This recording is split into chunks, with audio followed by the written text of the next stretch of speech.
Hello friends, पंचतत्व योग से मैं हूं अरुणा। इस वीडियो में आप सबके लिए बहुत ही इम्पॉर्टेंट टॉपिक है। आप चाहे कोई भी योगा रिलेटेड कोर्स कर रहे हैं या योगा रिलेटेड कोई कॉम्पिटिटिव एग्ज़ाम दे रहे हैं, आप सबके लिए यूज़फुल है और बाकी सबके लिए भी हेल्पफुल है। आप सब इस वीडियो को देखने के बाद अपनी लाइफ की प्रॉब्लम्स को जान पाएंगे और उसका सलूशन भी ढूंढ पाएंगे। तो इस वीडियो के अंदर मैंने योग के अंतराय यानी ऑब्स्टिकल्स और विक्षेप सहभुय को एक्सप्लेन किया है। और इस वीडियो को लाइक, शेयर और सब्सक्राइब करना ना भूलें। आइए देखते हैं कौन से योग के ऑब्स्टिकल्स हैं और विक्षेप सहभुय है।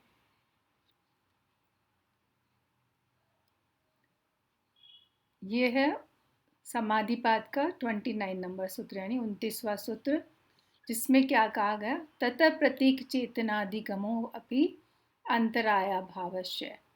यानी ततः से कहा था कि जब इससे प्रीवियस वाले सूत्र के अंदर बताया गया था तज्जत तद अर्थ भावनम, यानी 28 नंबर के सूत्र के अंदर, यानी ईश्वर का जब आप पूरे अर्थ और भावना के साथ जब आप उसका जाप करते हैं तब क्या होता है, चित्त एकाग्र हो जाता है। तो यहाँ पर मैंने लिखा हुआ है, योगिनः प्रणवम जपतः प्रणव अर्थम च भावतः चित्तम एकाग्रम संपदते।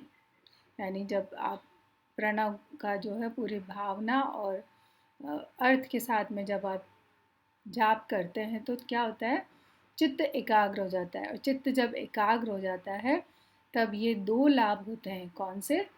तत्प्रत्येक चेतनाधिगम, यानी अंतरात्मा के स्वरूप का ज्ञान हो जाता है, वंस ऑन सेल्फ और पुरुष। और दूसरा होता है अंतराया भावश्च, यानी विघ्नों का अभाव हो जाता है, ऑब्स्टिकल्स को रिमूव करता है। तो व्यास भाष्य ने यही बात कही है। आगे व्यास भाष्य कह रहे हैं, ये तावदंतराया व्याधि प्रभत यस्ते तावद ईश्वर प्रणिधानात् न भवन्ति। जो ईश्वर प्रणिधान करते हैं तो उनको व्याधि आदि जो अंतराय है वो नहीं होते हैं। स्वरूप दर्शनमस्य भवति प्रत्यक्ष असो चेतनश्च तस्याधिगमः साक्षात्कार ततः प्रणिधानात् भवति।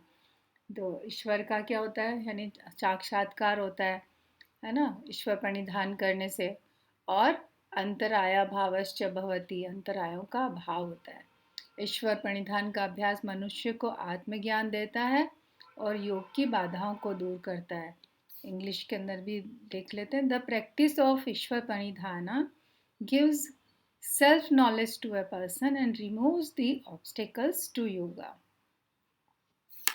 तो फिर वो अंतराय कौन से हैं और कितने हैं?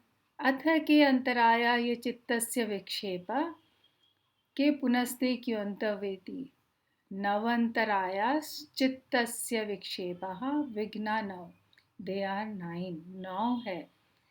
तो ये 9 कौन से हैं? व्याधि स्त्यान संशय प्रमाद आलस्य अविरति भ्रांति दर्शन अलब्ध भूमिकत्व अनवस्थितत्वानि चित्त विक्षेपास्ते अंतरायाः। ये 1.30 यानी 30वां सूत्र है समाधिपाद का। तो ये 9 ऑब्स्टिकल्स हैं। जो ये 9 के 9 ऑब्स्टिकल, इनको इंग्लिश में क्या कहते हैं? व्याधि सिकनेस है, स्त्यान इनकॉम्पिटेंस है, संशय डाउट, प्रमाद डेल्यूजन, आलस्य स्लोथ, अविरति नॉन एब्स्टेंशन, भ्रांति दर्शन एरोनियस कंसेप्शन, और अलब्ध भूमिकत्व non attainment of any yogic stage, और अनवस्थितत्व instability to stay in a yogic stage. these distraction of mind are the impediments। तो इसमें से जो क्वेश्चन आता है, एक तो ये आता है कि कितने अंतराय है जो क्वेश्चंस बनते हैं, और इनके नाम दे दिए जाए, इनको पूछा जाए कि इनको क्या कहा गया, अंतराय कहा गया या विघ्न कहा गया या चित्तमला बोला गया, है ना। ये दूसरे नाम जो है इनके, वो नाम भी मैं बता रही हूँ। और योगमला बोला, योग के प्रतिपक्ष बोला। और जो इसमें से कौन से अंतराय है और कौन से नहीं है, और इनका सीक्वेंस और या फिर इनका मीनिंग के साथ में मैच द कॉलम, इस प्रकार के क्वेश्चंस इसमें से आते हैं। तो these 9 obstacles arise with the fluctuation of mind, यानी फ्लक्चुएशन माइंड में जब फ्लक्चुएशन यानी जो मॉडिफिकेशंस होते हैं तब ये अंतराय आते हैं। तो ये अंतराय के नाम, इनका जो मीनिंग वगैरह हम सब अब आगे देखते हैं।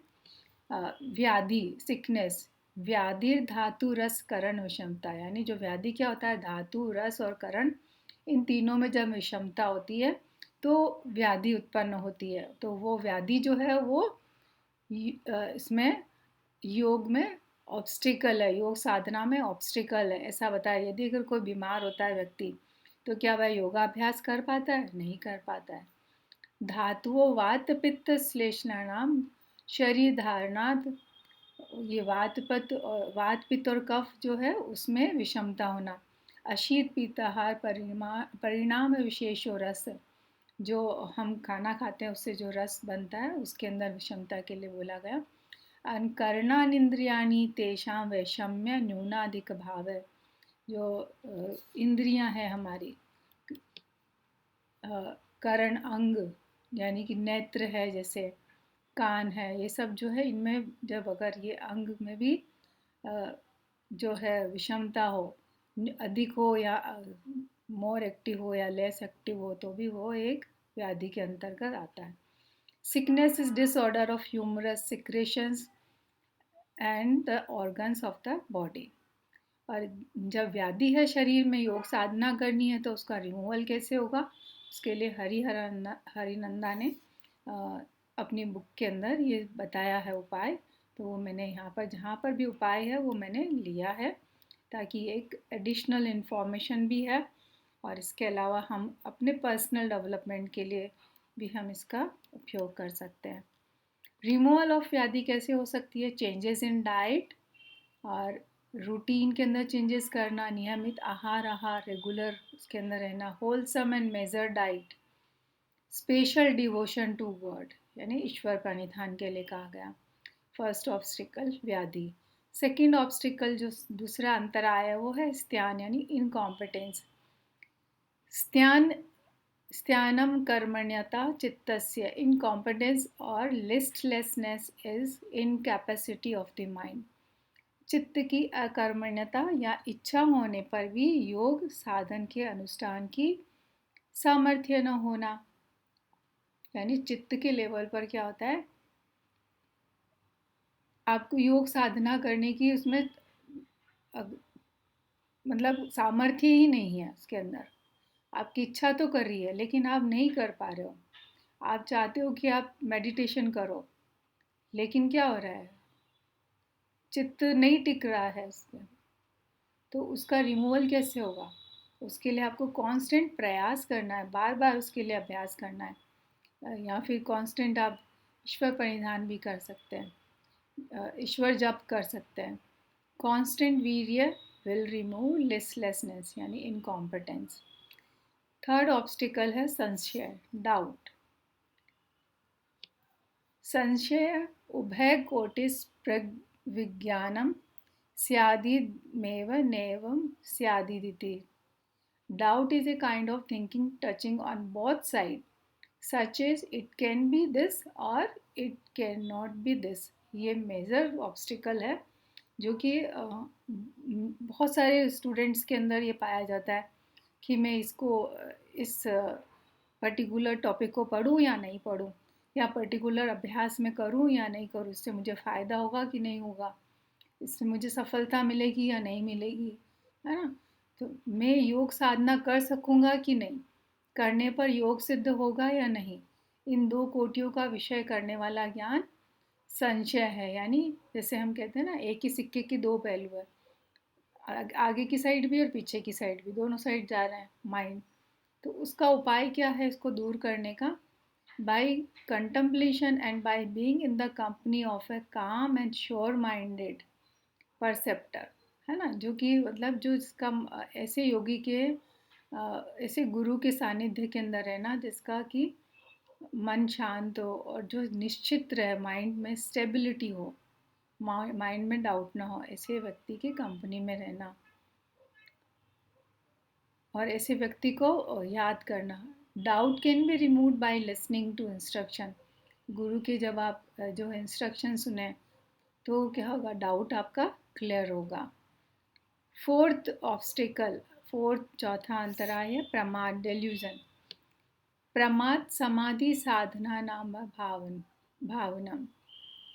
Delusion is not thinking of the process for concentration. जो कंसंट्रेशन करते हो, जैसे कि हम एक तत्व अभ्यास, एक तत्व अभ्यास का मतलब कि जैसे कि हम किसी पर्टिकुलर एक्सटर्नल या इंटरनल पार्ट ऑफ, जैसे कि चंद्रमा पर मेडिटेशन किया या सूर्य पर किया या नाभि पर किया, या फिर हमने जो आज्ञा चक्र पर मेडिटेशन किया, तो क्या हुआ हम वो नहीं कर पा रहे हैं।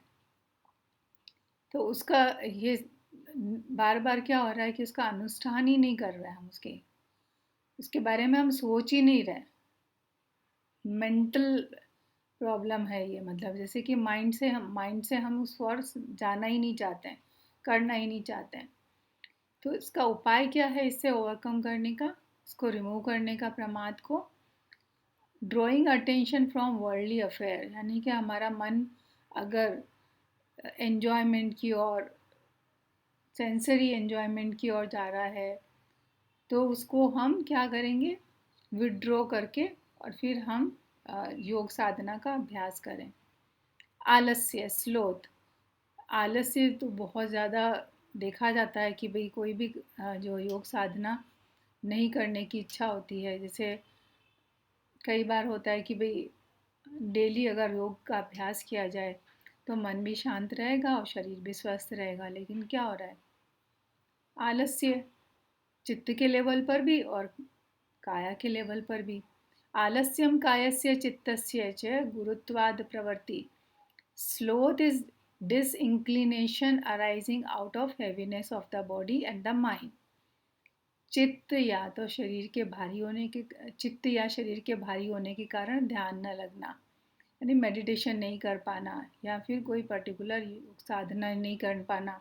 जो बच्चे एग्ज़ाम दे रहे हैं तो उनको नींद आती है कि भाई हम नहीं पढ़ पा रहे हैं, तो उसके लिए क्या कारण है उसका, तमोगुण की अधिकता या कफ की अधिकता। तो तमोगुण की अधिकता, तो पहले तमोगुण को रिमूव करने के लिए क्या करना चाहिए हमको, रजोगुण को डोमिनेट करना चाहिए, एक्टिविटी बढ़ानी चाहिए, जैसे आसन करें, प्राणायाम करें। और जो उपाय बताए गए हैं, remove sloth, moderation in diet, wakefulness and enthusiasm can conquer sloth के। सिक्स ऑब्स्टिकल जो है, छठा अंतराय, अविरति। अविरतिश्चित्तस्य विषय संप्रयोगात्मा गर्दय, non abstention arises out of the thirst for or addiction to worldly object। यानी बार बार क्या हो रहा है, मन हमारा, जैसे किसी को अगर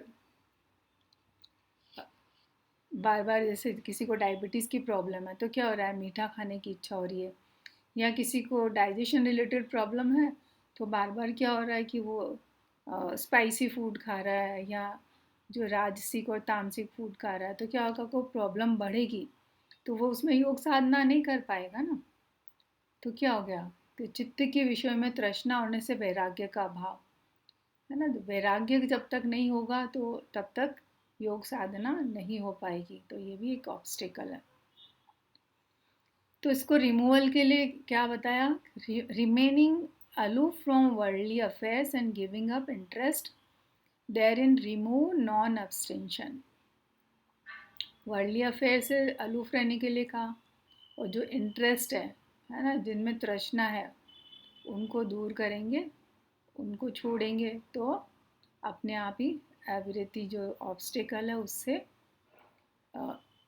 उसका उपाय मिल जाएगा। भ्रांति दर्शन, सेवंथ ऑब्स्टिकल, भ्रांति दर्शन, एरोनियस कंसेप्शन। भ्रांति दर्शनम विपर्यय ज्ञानम, erroneous conception is false knowledge, false यानी मिथ्या ज्ञान। जैसे कि कई बार ऐसा होता है कि यदि अगर मैं योग साधना करूँगा, ध्यान करूँगा अगर प्रतिदिन, तो क्या होगा कि मैं ब्रह्मचर्य बन जाऊँगा, ब्रह्मचारी बन जाऊँगा या फिर साधु बन जाऊँगा, तो मुझे घर गृहस्थी त्यागनी पड़ेगी, मुझे अपने फैमिली बच्चों से और अपने ये पेरेंट्स से या फिर इससे दूर रहना पड़ेगा, फ्रेंड से। तो ये सब क्या है, ये भ्रांति दर्शन है, ऐसा कुछ होता नहीं है ना। तो उसका उपाय क्या बताया? Through profound devotion to god as well as to the preceptor and study of scriptures false conception is removed. Special जो है डिवोशन टू गॉड यानी ईश्वर प्रणिधान के लिए कहा और गुरु को भी समर्पित करने के लिए कहा। इसके अलावा जो है जो हमारे प्राचीन जो ग्रंथ है उनके लिए, धार्मिक जो हमारे ग्रंथ है उनको पढ़ने के लिए कहा गया, ताकि उससे क्या होगा, भ्रांति दर्शन दूर होगा, भ्रांति दर्शन नामक ऑब्स्टिकल अंतराय दूर होगा। 8th ऑब्स्टिकल है, अंतराय है अलब्ध भूमिकत्व, non attainment of any yogic stage. अलब्ध भूमिकत्व समाधि भूमेर लाभ है।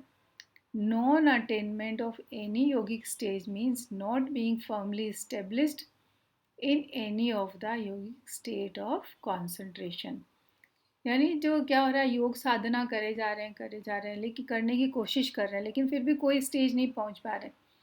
जैसे हम पद्मासन लगाने की कोशिश कर रहे हैं लेकिन लोग पद्मासन लग ही नहीं पा रहा है, या फिर हम जैसे विपरीत करनी लगाने की विपरीत करनी मुद्रा में जाने की कोशिश कर रहे हैं, लेकिन हम अफर्ट कर रहे हैं, लेकिन हम वो विपरीत करने की फाइनल पोजीशन में जा ही नहीं पा रहे हैं। तो उसके लिए हमको क्या करना है? उसके लिए हमको, जैसे सेज पतंजलि जी ने भी बोला है, से तू दीर्घकाल नैरंतर्य सत्कारा सेवी तो दृढ़ भूमि ही, कंटिन्यूस विदाउट ब्रेक और विथ फेथ विथ डिवोशन आप प्रैक्टिस करते जाएंगे तो आपको डेफिनेटली आपकी जो भूमि है वो दृढ़ होगी। तो यहाँ पर क्या उपाय बताया गया? To get established in a stage realization of the principle is necessary, otherwise there will be retrocession. तो उसको रियलाइजेशन ऑफ द प्रिंसिपल यानी कि पुरुष का ज्ञान, आत्मा का ज्ञान नेसेसरी है, अदरवाइज बार बार क्या आएगा, non attainment of any stage, यानी समाधि लगेगी नहीं, यानी कंसंट्रेशन ही नहीं होगा, है ना। जब तक चित्त एकाग्र नहीं होगा तब तक जो है योगिक स्टेज अटेंड नहीं होगी। फिर नेक्स्ट जो 9th ऑब्स्टिकल है उसके लिए क्या कहा? अनवस्थितत्वानि, instability to stay in a yogic state. अनवस्थितत्वं यल्लब्धायां भूमौ चित्तस्य प्रतिष्ठा, inability to remain in a state relates to failure to maintain the attained state of concentration।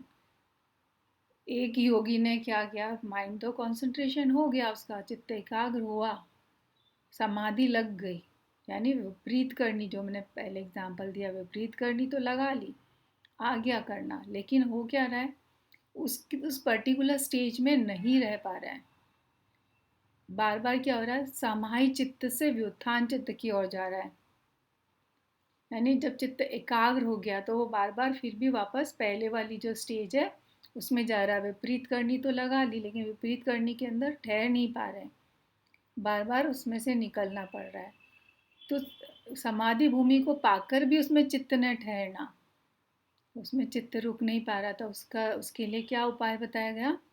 Special kind of deviation, ईश्वर प्रणिधान, उसके लिए कहा गया। इस प्रकार से ही ये 9 ऑब्स्टिकल्स है जो एग्ज़ाम के अंदर यूजीसी नेट के एक पॉइंट ऑफ व्यू से मैंने ऑलरेडी आपको बताया कि इनका सीक्वेंस याद रखना है, इनके मीनिंग के अंदर कौन सा मैच दी कॉलम में आ जाएगा, कौन सा अंतराय है कौन सा नहीं है, इस प्रकार के क्वेश्चंस आते हैं। तो इसके लिए क्या कहा? एते चित्त विक्षेपा नव योगमला योग प्रतिपक्षा योग अंतराया इत्यभिधीयन्ते।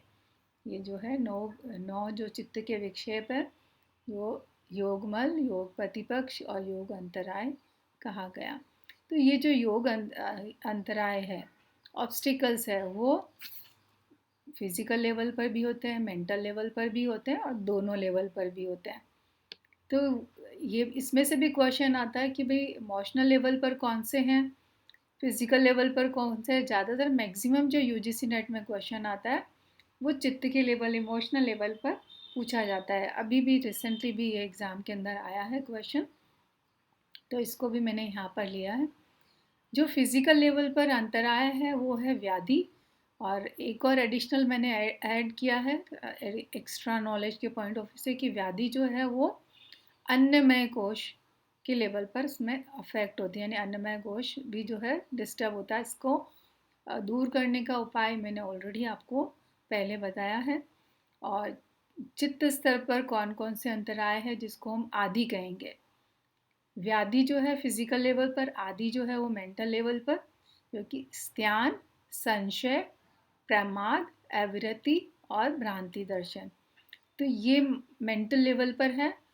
और जो यहाँ पर बताया गया प्राणमय और मनोमय कोश, ये दोनों डिस्टर्ब होते हैं, तब ये जब आदि होती है तो ये दोनों कोश भी डिस्टर्ब हो जाते हैं। और इनको जो है दूर करने के उपाय मैं पहले ही आपको बता चुकी हूँ जब एक्सप्लेन किया सारे ऑब्स्टिकल्स। और दोनों लेवल पर कौन से अंतराय हैं, शरीर और चित्त, आलस्य, अलब्ध भूमिकत्व और अनवस्थितत्वानि, ये दोनों मेंटल और फिजिकल लेवल पर है। और जो इनमें जो कोश डिस्टर्ब होते हैं वो है अन्नमय और मनोमय कोश। ओके, तो ये थे सारे 9 ऑब्स्टिकल्स, और इनको मैंने फर्दर एडिशनल इन्फॉर्मेशन को दूर करने के उपाय और कौन से लेवल पर है, और इवन कोशास के लेवल पर भी मैंने आपको ये इन्फॉर्मेशन आपको दी जो कि इम्पॉर्टेंट है आपके स्टडी के लिए। साथ में ये 5 विक्षेप सहभुव बताए गए हैं। दुख दौर मनस्य अंग में जयत्व श्वास प्रश्वास विक्षेप सहभुव, जिनको कि विक्षेप सहभुव कहा गया। इसमें से भी यूजीसी नेट में एग्ज़ाम आता है, एग्ज़ाम के अंदर आता है। एक तो अंतराय और विक्षेप सहभुव को मिक्स करके दे दिया जाता है कि विक्षेप सहभुव कौन से हैं, और या फिर इनका मीनिंग मैच दी कॉलम में। और जो दुख, जो इसमें दुख के 3 प्रकार बताए हैं, तो दुख जो है वो तीनों प्रकार है, वो सांख्य के अनुसार कौन से हैं वो भी पूछा जाता है क्वेश्चन। तो हम ये पहले इसको समझ लेते हैं। दुख, सौरो, दौर्मनस्य, डिजेक्शन, अंग में जयत्व, रेस्टलेसनेस ऑफ बॉडी, श्वास और प्रश्वास, inhalation and exhalation arises from previous distraction. जो पहले जो हो ना, यानी कि अभी जो हमने पढ़े थे अंतराय, है ना, तो उसके साथ साथ में ये सारे डिस्ट्रैक्शंस होते हैं। उपविक्षेक यानी उपविघ्ना भी कहा गया इनको। तो सबसे पहला जो है वो सहभुव है, इसके लिए कहा गया दुखमाध्यात्मिक, आदि भौतिकम और आदि देविकम च दुख है व्याधिजम शरीरम। तो ये जो दुख होते हैं वो शरीर के अंदर होते हैं। किस प्रकार, कौन कौन से 3 प्रकार के दुख है, तो ये तीनों प्रकार के दुख के बारे में भी पूछा जाता है कि जो सांख्य के अनुसार कौन कौन से दुख है, या फिर पतंजलि योग दर्शन के अनुसार कौन से दुख है। तो ये वाले जो दुख है वो सांख्य के अनुसार है, आध्यात्मिक, आदि भौतिक और आदि दैविक। और इनको हम समझ लेते हैं, इनका मीनिंग, इसमें से भी क्वेश्चन आता है एग्जाम में। कामादिजम मानसम तद्यमाध्यात्मक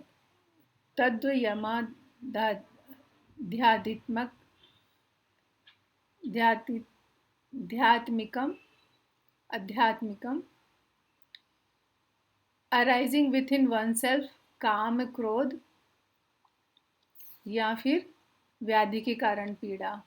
काम क्रोध, जब हम ज़्यादा काम और क्रोध की प्रॉब्लम होती है तो क्या होता है कि बहुत सारा डिस्टर्बेंस हो जाता है, ब्लड प्रेशर हाई हो जाएगा, है ना। तो इस प्रकार से इसमें कहा कि इंटरनली जब कोई प्रॉब्लम स्टार्ट होती है तो उसको आध्यात्मिक दुख कहा गया। और आदि भौतिक, व्याघ्रादि जमादि भौतिकम, यानी inflicted by some other creature, जैसे कि कोई किसी को डॉग बाइट कर लिया या मच्छर ने काट लिया, मधुमक्खी ने हमला कर दिया है या कई बार ऐसा होता है, तो तब भी क्या होता है, उसकी वजह से शरीर में व्याधि आ जाती है, पीड़ा होती है। और आदि देविक ग्रह पीड़ादि जमा धी देविकम थ्रू नेचुरल कैलेमिटी, यानी सर्दी गर्मी बहुत एक्सट्रीम विंटर्स होती है, तब भी उसमें लोग बीमार हो जाते हैं या फिर उनकी मृत्यु हो जाती है। एक्सट्रीम गर्मी की वजह से भी जॉन्डिस की प्रॉब्लम हो गई, अधिक वर्षा के कारण, भूकंप आदि के कारण कई लोगों को कई तरह की बीमारियां हो जाती है। तो इस प्रकार से ये 3 प्रकार की जो है सांख्य के अनुसार व्याधि है, दुख है। 3 प्रकार के दुख है, कौन से हैं? आध्यात्मिक, आदि भौतिक और आदि दैविक।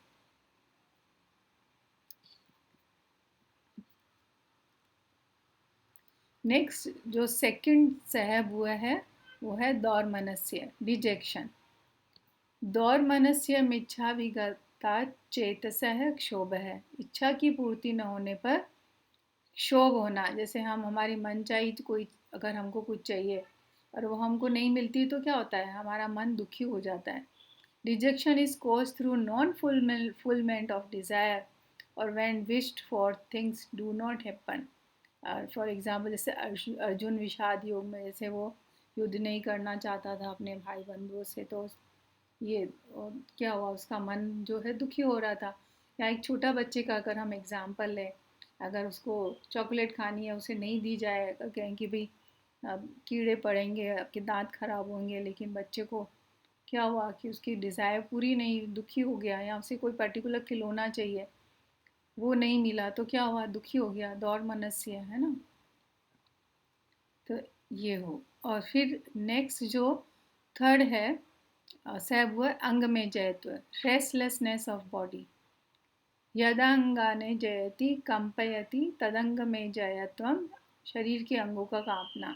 यदि शरीर में किसी प्रकार की कोई प्रॉब्लम है, कोई व्याधि है, जो कि व्याधि के बारे में हमने पढ़ा था कि अभी धातु रस और करण में विषमता हो तो क्या होगा, शरीर के अंग कांपते हैं, है ना। और यदि अगर हम काम क्रोध भी अगर कुछ है, तब भी क्या होगा, शरीर के अंग कांपते हैं।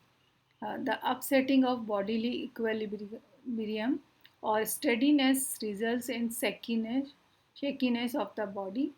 एंगर, सिकनेस, राग फॉर वर्ल्डली ऑब्जेक्ट, ये सारे इसके कारण होते हैं।